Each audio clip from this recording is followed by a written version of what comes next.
Bonjour, ici c'est André Tanzi et je viens vous parler de la deuxième partie de la vidéo sur le conflit, une réalité millénaire.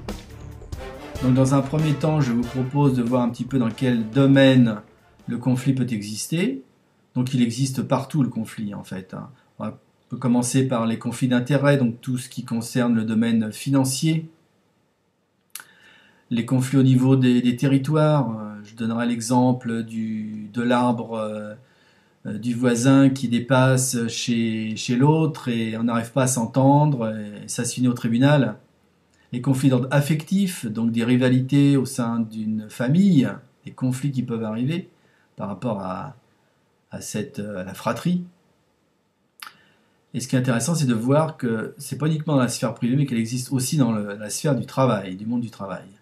Les conflits d'opinion, tout ce qui concerne le raisonnement, donc des conflits de valeurs politiques, religieux, idéologiques.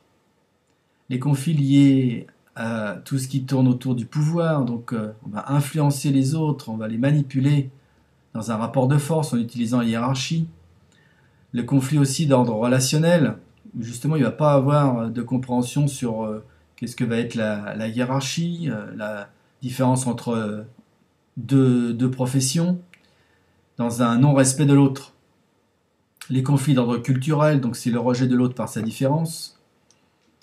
Dans le même ordre d'idée, les conflits identitaires, donc c'est aussi le rejet de l'autre. Les conflits liés aux idées, il n'y a pas d'accord entre les deux parties en présence, c'est les protagonistes qui s'affrontent, c'est le clivage droite-gauche que nous connaissons dans notre pays. Les conflits liés aux valeurs, donc par rapport à des choix de vie, par rapport à des idéologies.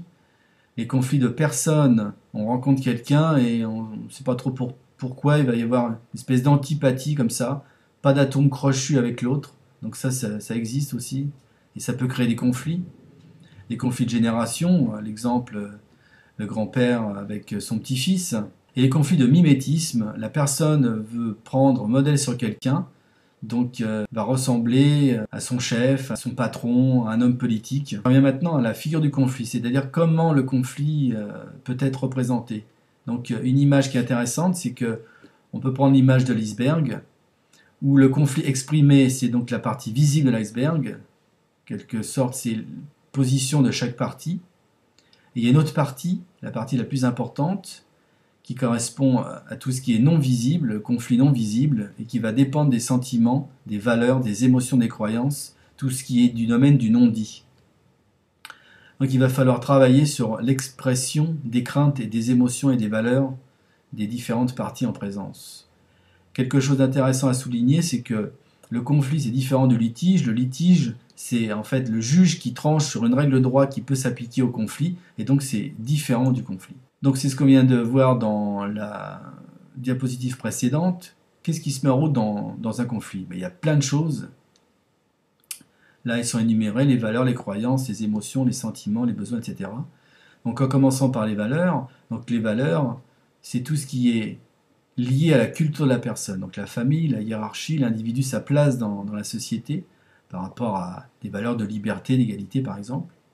Tout ce qui est du monde des croyances, et ça c'est ce qui est le plus, on va dire, enfoui, et c'est là où il va falloir beaucoup travailler, et c'est la partie la plus difficile. Concernant les émotions, l'émotion elle arrive instantanément, c'est plutôt une réaction physiologique, le visage qui va devenir rouge, des tremblements, la gorge sèche, ou une pâleur. Les sentiments, en fait, c'est ce qui va s'installer dans le temps. Il y a une construction derrière. On va voir l'émotion et après, il y a un sentiment qui va s'imprégner, qui va se manifester après. Les besoins, je ne veux pas les changer contre quelque chose d'autre. C'est la pyramide de Maslow, on en reviendra. Les jugements, on peut appeler ça aussi ce qui va de soi. On juge comme ça, mais en fait, bon, ça va de soi. Il n'y a pas forcément d'explication rationnelle. C'est comme ça, les allants de soi. Le désir, ce qu'on peut dire, c'est qu'un désir, il est remplacé par un autre désir. L'estime de soi, c'est comment je me regarde moi-même. Et les frustrations, c'est le désir est là, mais on ne peut y accéder. Le conflit, en fait, il y a 3 phases. On pense toujours que si le conflit est réglé, c'est terminé. Mais non, il faut voir tout ce qui s'est passé avant. Ça ne s'installe pas comme ça. Donc la phase pendant, donc quand le conflit se manifeste ouvertement, mais surtout ce qui est important, c'est de voir comment, ce qui va se passer après le conflit, et donc comme c'est marqué sur la diapositive, c'est souvent négligé. Je prends l'exemple de la guerre en Irak, où quand la décision a été prise, le gouvernement américain a dit qu'il faisait le nécessaire pour l'après-guerre, et on voit bien, vu le désastre, il y a certainement eu des choses qui n'ont pas été faites correctement. Alors ce qui est intéressant, c'est que le conflit, on peut dire que c'est une crise, mais en même temps c'est une opportunité. Dans un conflit, il y a trois possibilités. C'est la fuite, c'est le combat ou c'est la soumission. Ce qu'on peut dire aussi, c'est que dans un conflit, la communication est bloquée. Chacun pense avoir raison et en plus à juste titre pour lui.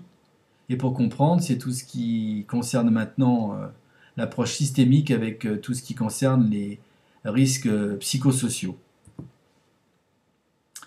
Donc, quelque chose aussi d'important à décrire, ce sont les trois représentations du conflit. Donc, le premier, c'est le conflit déclaré. Donc, il y a vraiment, on est dans l'affrontement entre les parties et on exprime clairement sa position. Le conflit, l'armé, il est étouffé par peur de l'autre et du regard du jugement. On peut l'appeler aussi le conflit du non-dit pesant mais très présent. Donc, ça peut se manifester dans le cas du travail par l'absentéisme, du stress, du retard, grève du zèle. Troisième représentation, c'est le conflit refoulé. Là, c'est un ancien conflit, en fait, il n'y a pas eu de solution de trouver, mais il est toujours là et ça peut exploser à tout moment. Donc maintenant, voilà quelques outils qui peuvent aider à la résolution, à la gestion d'un conflit. Donc la PNL, programmation neurolinguistique, pour recalibrer la communication. L'analyse transactionnelle avec la description des trois personnalités, parents, adultes et enfants dans chacun de nous. Le triangle de Karpman, où dans une situation conflictuelle, on va être soit bourreau, soit persécuteur, soit victime. Ce qui est intéressant, c'est de voir que si on change de bourreau en persécuteur ou en victime, on s'aperçoit que de toute façon, on reste toujours dans le triangle grammatique de Karpman. Et l'idée, c'est qu'il faut vraiment se sortir de ça. Ça, c'est intéressant. Une autre idée, c'est la technique des ESC. Donc, une première phase, c'est la description des faits par chaque partie. Comment ça s'est passé le conflit, où on en est maintenant, qu'est-ce qui s'est passé. Après, l'idée, c'est d'exprimer le désaccord de chacun et de trouver l'émotion qui est liée à ce déclenchement de conflit. Après, c'est de suggérer, donc chaque partie suggère des solutions. Et après, la conclusion, c'est de mettre un espèce de plan d'action où les suggestions des solutions qui ont été trouvées dans la phase précédente soient mises en application. Quelque chose d'important aussi, c'est de bien être à l'écoute de chaque partie et en écoutant de se mettre à la place de chacun, donc l'écoute active, la communication non verbale. Une autre piste intéressante, les attitudes de porteur. On s'aperçoit que dans un conflit, à un moment donné, on va forcément s'impliquer, et ça c'est dû donc aux attitudes de porteur qui sont décrites. Et ce qui est intéressant de voir, c'est que dans ces attitudes de porteur, au moment où on s'implique, c'est là où nos croyances et nos valeurs sont touchées. Et forcément, on est obligé de réagir. Ça, c'est une piste aussi très intéressante. Et puis, quelque chose aussi qui peut être aussi très utile, c'est de voir le style de management quand il s'agit d'un conflit au travail, de voir le style de management de la direction. Avec la description, donc, style de management persuasif, participatif, directif ou délégatif. D'autres outils, c'est de voir que le comportement de la personne et des personnes dépend du contexte, donc lié à si on est en position de force ou de faiblesse, on ne va pas réagir de la même manière. Voir comment aussi on dépend de l'IGOS. Alors l'IGOS c'est quoi? L'IGOS c'est I c'est individualité, G c'est groupe, O c'est organisation et S c'est système. Dans le cas où les deux parties sont des individus, le conflit ne va pas être expliqué ou se dérouler de la même manière que si c'est un individu contre un groupe, contre une organisation, contre un système. Autre piste utile, la pyramide des besoins de Maslow, donc avec les différents niveaux qui sont expliqués. ça peut aussi donner des pistes. Et quelque chose aussi de très utile, c'est de voir que notre monde est constitué de plusieurs mondes et que chacun appartient à 5 mondes. Et chacun dans ses réactions, dans ses comportements, s'inscrit dans différents réseaux qui est le reflet de notre sociabilité. Donc notre réalité, ou les 5 mondes auxquels nous sommes liés. Il y a le monde domestique, donc c'est la sphère familiale, environnementale proche. Tout ce qui est lié au monde civique, donc la culture, la société dans laquelle on s'inscrit. Le monde de l'opinion et de la renommée dans lequel on se situe. Le monde marchand pour nos achats, et le monde de l'inspiration, où là on est plus dans le monde de la création artistique. Le côté artiste ou artistique du 19e siècle n'est certainement pas le même qu'au 20e ou que celui de maintenant. Toutes les créations intellectuelles aussi, donc souvent elles apportent des solutions aux problèmes du moment. Elles ne sont pas les mêmes non plus quand on était au Moyen-Âge, à la Renaissance ou maintenant au 21e siècle.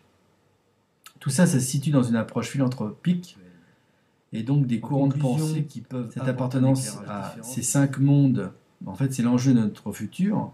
Et pourquoi c'est l'enjeu de notre futur?